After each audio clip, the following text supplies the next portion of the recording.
अगरचे आपने थंबनेल देखे हैं, जी हाँ, आप सही वीडियो को देख रहे हैं। हम ज़्यादा वक्त न ज़ाया करते हुए आपको एक साइंटिफिकली लॉजिक वाले तरीके बताएंगे। हालांकि ये 100% सही नहीं है, लेकिन इनसे हमें सही ऑप्शन ढूंढने के लिए बहुत ज़्यादा सहायता होती है। जी हाँ, आप बहुत सारे लोगों ने सीटेट का फॉर्म भरे हैं, फिर काम का प्रेशर, घर की जिम्मेदारियों ने आपको पढ़ने का मौका बहुत कम दिया है, इसलिए आपकी पढ़ाई पूरी नहीं हुई है। जो कुछ भी आपने पढ़े हैं, अब यहाँ से 10-12 दिन एग्ज़ाम को बाकी है, जो कुछ आपका पढ़ना बाकी है, अब यहाँ से आप ज़्यादा टाइम दीजिए और एक-एक, दो-दो दिन में एक-एक सब्जेक्ट को क्लियर कर लीजिए। तो हम देखते हैं कि किस तरह हम लॉजिक लगा सकते हैं जिससे हमारे कुछ विकल्प सही हो सकते हैं। इससे हम 100% पेपर पास नहीं हो सकते, लेकिन अगर चाहे आपने 70-80 क्वेश्चन को सही हल किया है और बाकी आपके हर बार आप 10-15 क्वेश्चन की वजह से, 10-15 मार्क्स की वजह से सीटेट पास नहीं कर पा रहे हैं, तो इस ट्रिक के ज़रिए से आप ज़रूर पास हो जाएंगे।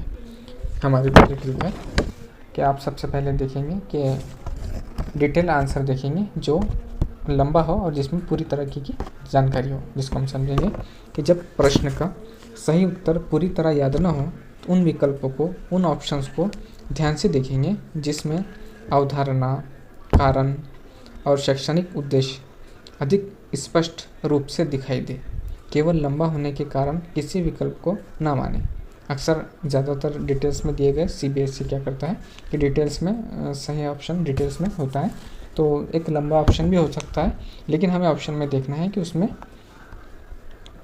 तसव्वुर, उसकी वजह और तदरीसी मकसद ज़्यादा वाज़ेह तौर पर नज़र आए, तो वो हमारा ऑप्शन सही होने के चांसेस रहते हैं। इसकी हम मिसाल देखेंगे।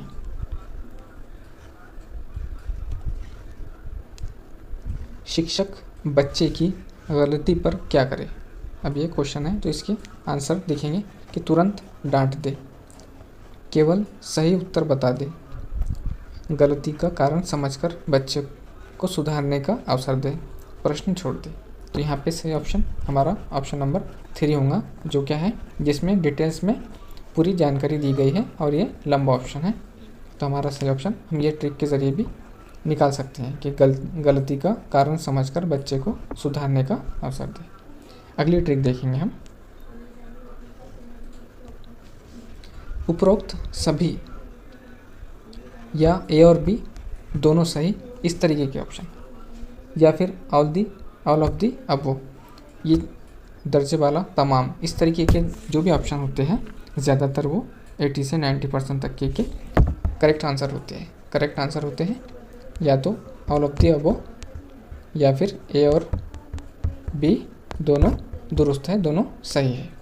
इसमें देखेंगे हम, उपरोक्त सभी या A और B दोनों अपने आप सही नहीं होते। पहले देखें कि जिन कथा को जोड़ा गया है वो वास्तव में प्रश्न के अनुसार सही है या नहीं है। जो हमें प्रश्न दिया गया है उसके हिसाब से जो ऑप्शन होते हैं उन पर हमें ध्यान देना है, गौर से देखना है कि पहले देखें कि जिन बयानात को जोड़ा गया है वो सवाल के मुताबिक वाकई दुरुस्त है या नहीं है। अब हम इसको कैसे देखेंगे, इसकी मिसाल है कि उदाहरण, प्रभावी सीखने में क्या मदद करता है, यानी मौसर सीखने में या मौसर तदरीस में कौन सी चीज़ मददगार साबित होती है। अब इसके ऑप्शन है सक्रिय भागीदारी, उपयुक्त फीडबैक, दोनों A और B, केवल रटकर या याद कर। इस तरह यहाँ पे इसके 4 ऑप्शन दिए गए हैं। अब हमने देखे कि पहले वाले 2 ऑप्शन ज़्यादातर मदद करेंगे सीखने के लिए। अब तीसरा ऑप्शन में क्या दिया गया, A और B दोनों सही है, तो हमारा सही ऑप्शन, हमारा तीसरा ऑप्शन होगा कि A और B सही है।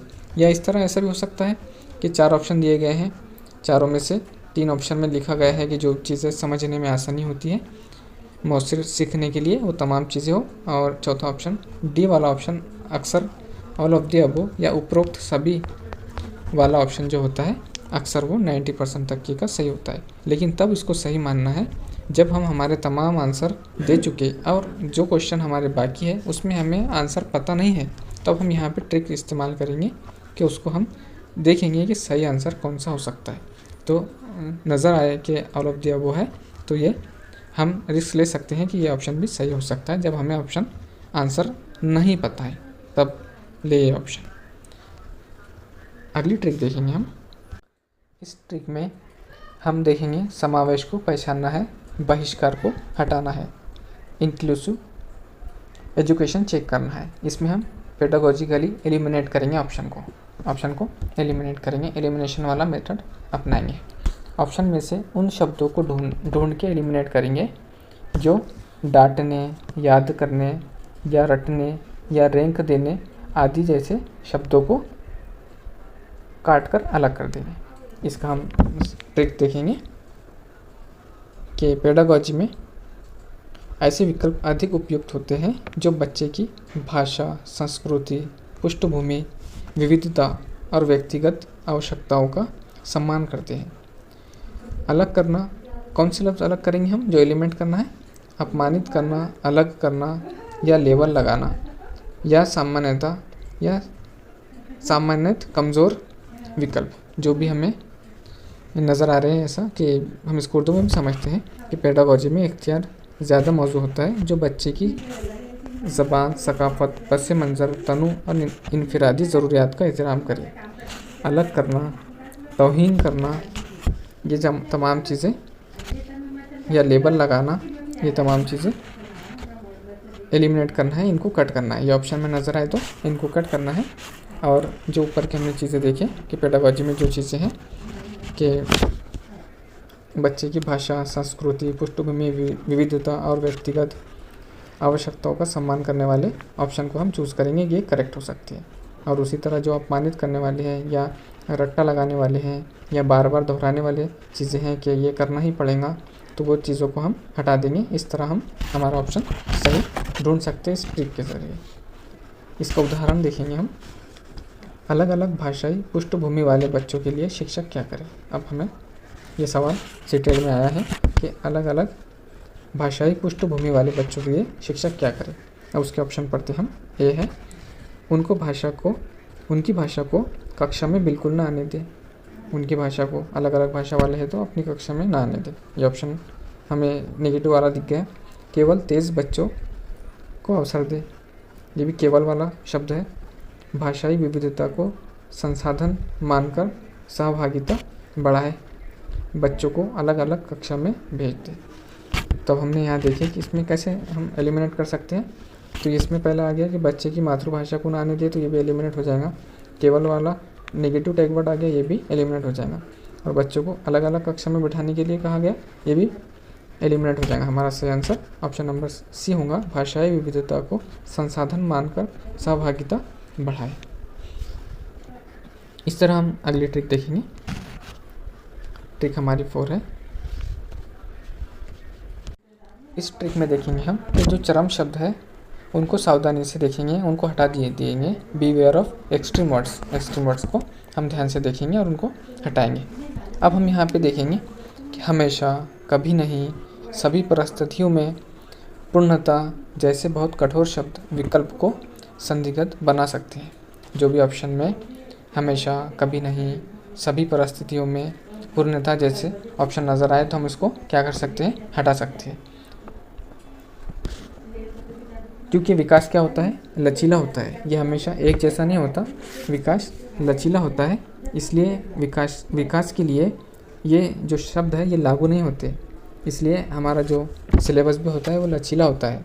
इसलिए अत्यधिक कठोर कथन वाले शब्द हमें दिखे तो उनको हमको हटा देना चाहिए और जो लचीले ऑप्शन है उसको हम सही मान सकते हैं। अब हम इसका उदाहरण देखेंगे। इसका क्वेश्चन है, अच्छा शिक्षक हमेशा क्या करता है? इसके ऑप्शन है, हर बच्चे को एक ही तरीके से पढ़ाता है। एक ही तरीके से पढ़ाना, ये तो कोई शिक्षक का ही नहीं है, उसको तो अलग अलग तदरीसी तरीक़ों का इस्तेमाल करना चाहिए। तो ये ऑप्शन एलिमिनेट हो जाएगा। कभी भी अपनी रणनीति नहीं बदलता, ये भी हमारा नेगेटिव सेंस का ऑप्शन है। बच्चों की ज़रूरत के अनुसार रणनीति बदल सकता है, ये हमारा सही आंसर है। सभी प्रश्नों का उत्तर समय देता है। बच्चों को ज़रूरी है कि बच्चा चाइल्ड सेंटर को हमको ध्यान रखना है कि बच्चा सेंटर में हो, वॉल्यूम उसको सिर्फ सहायता करता है।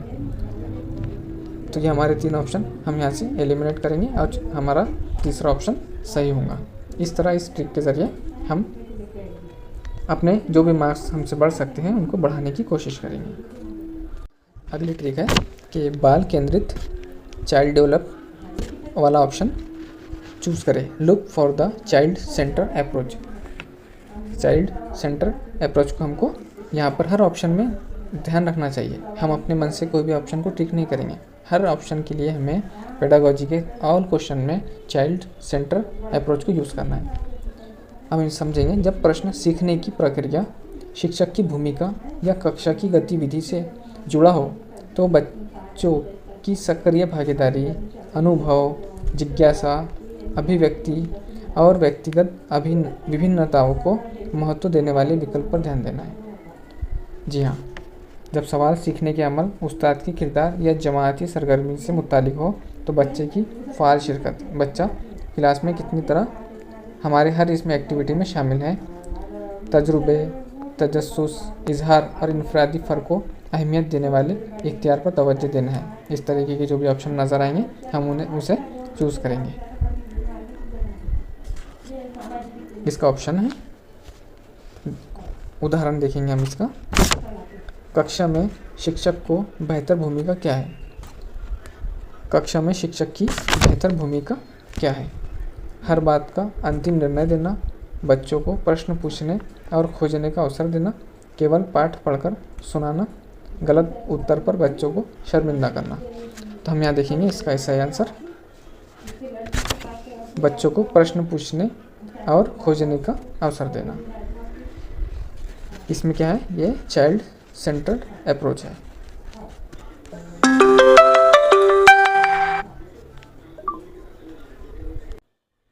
अगली ट्रिक है हमारी OMR गेसिंग। अब हमें देखना है OMR शीट, जिस पर हम हमारे आंसर तमाम जो राउंड सर्कल रहते हैं उन्हें फिल करते हैं। उसमें ऑप्शन बैलेंस के नियम को हमको समझना है, क्योंकि हमें पता है कि A, B, C and D इस तरह हर क्वेश्चन के 4 ऑप्शन होते हैं और 4 ऑप्शन को डिवाइड किया जाता है 25 से 30% के दरमियान। यानी ऑप्शन A या तो 25% सही होगा या 30% सही होगा। ऐसे ऑप्शन B या तो 25, 27, 28, 30 या 32 या 33% तक तमाम ऑप्शन में से इनको डिवाइड किया जाता है। ये कम ज़्यादा सही हो सकते हैं। अब आपने मान लो 120 क्वेश्चन के आंसर लगा दिए हैं। अब आपके 150 में से 30 क्वेश्चन बाकी है जिनके आंसर आपको पता ही नहीं है कि इनके आंसर क्या हो सकते हैं। अब आप लॉजिक भी लगा रहे हैं, लेकिन आपको समझ में नहीं आ रहा है कि आपको किस तरह अगले 30 क्वेश्चन के आंसर फिल करना है। तो आप यहाँ पे क्या करेंगे, आप देखेंगे कि 120 क्वेश्चन जो आपने टिक मार्क कर लिए हैं उसमें आप देखेंगे कि ऑप्शन ए को आपने कितने मरतबा फिल किया है, ऑप्शन बी को कितने मरतबा फिल किया है, कितने बार ऑप्शन बी यूज़ किया है, ऑप्शन सी कितनी बार यूज़ किया है, ऑप्शन डी कितनी बार यूज़ किया है। अब आप चारों ऑप्शन देखेंगे और उनको गिन लेंगे, और आप जब उनको गिन के उनकी टोटल करोगे तो आप वहाँ पे देखोगे कि कोई एक ऑप्शन ऐसा होगा, मान लो ऑप्शन बी या ऑप्शन सी, जो बहुत कम यूज़ हुआ होगा, जो मान लो 20% या 15% ही यूज़ हुआ होगा, या तो बी या सी। इस तरह आप क्या करेंगे, ये दोनों में से कोई एक ऑप्शन को पकड़ेंगे और जो आपके बाकी रहेंगे 30 क्वेश्चन, आप तमाम को ऑप्शन सी, तमाम जो भी आपके क्वेश्चन अलग अलग पार्ट्स में जो भी बाकी रहेंगे उनको सबके सामने ऑप्शन सी के सामने उसका जो सर्कल है डार्क कर दूँगी। इससे आपकी संभावना है कि आप अलग अलग ऑप्शन चूज़ करके उनको फिल करेंगे तो उसमें आपके मार्क्स बढ़ने के उतने चांसेस नहीं हैं जितने एक ऑप्शन पकड़ के जो भी आपके क्वेश्चन रहे पे उनके तमाम सर्कल को डार्क कर लेंगे। तो आपके चांसेस है कि आपको वहाँ से, आपने मान लो 30 क्वेश्चन भरे हैं तो आपके 10 क्वेश्चन के आंसर सही होने के चांसेस है। अगला है हमारा कि हमें गद्यांश और पद्यांश पैसेज में हमें नज़म और सबक दोनों चीज़ें नज़र आती है।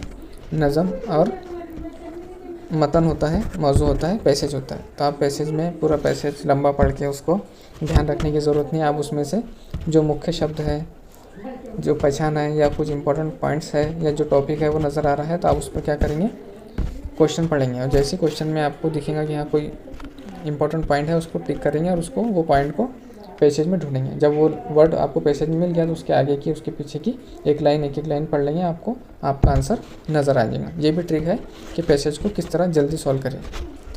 और अगला और आखिरी ट्रिक है हमारी,